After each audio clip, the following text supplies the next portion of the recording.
सामनातील व्यंगचित्रावरून राष्ट्रवादी काँग्रेसचे नेते अजित पवार यांनी शिवसेना आणि उद्धव ठाकरे यांच्यावर जोरदार टीका केली आहे। तर सामनातल्या कार्टूनचा वाद उकरून काढण्यामागे काँग्रेस राष्ट्रवादी असल्याचा आरोप सामनाचे संपादक आणि खासदार संजय राऊत यांनी केलाय। मराठ्यांच्या मोर्चाला सर्वात आधी सामना वृत्तपत्राने पाठिंबा दर्शवल्याचा दावाही त्यांनी केलाय।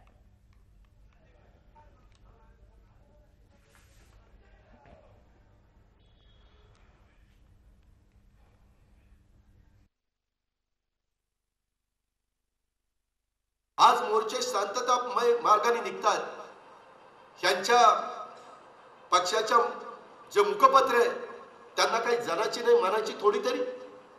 त्याच्यामध्ये मुख मोर्चा तुम्ही सगळ्यांनी बघितलं, आम्ही सगळे होतो, प्रशांत तुम्ही माझ्याबरोबर होता।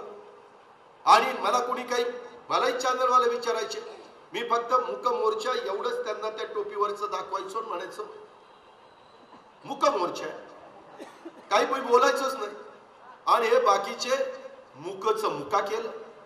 त्याच्यामध्ये वेगळ्या पद्धतीने एखादी माझी भगिनी दाखवली, एक तिथं पुरुष दाखवला। असं यांना सुस्तच कसं?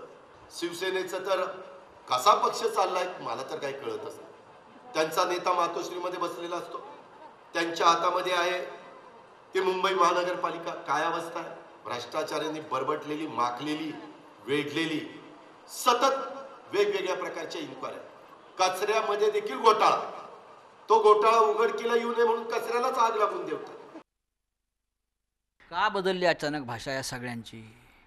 तुमच्या हातात केंद्रात आणि महाराष्ट्रात सत्ता होती, तुम्ही राज्यकर्ते होतात, तुम्ही कायदे बनवणारे होतात ना, मग तेव्हा तुमची नरडी का दाबली गेली होती सगळ्यांची?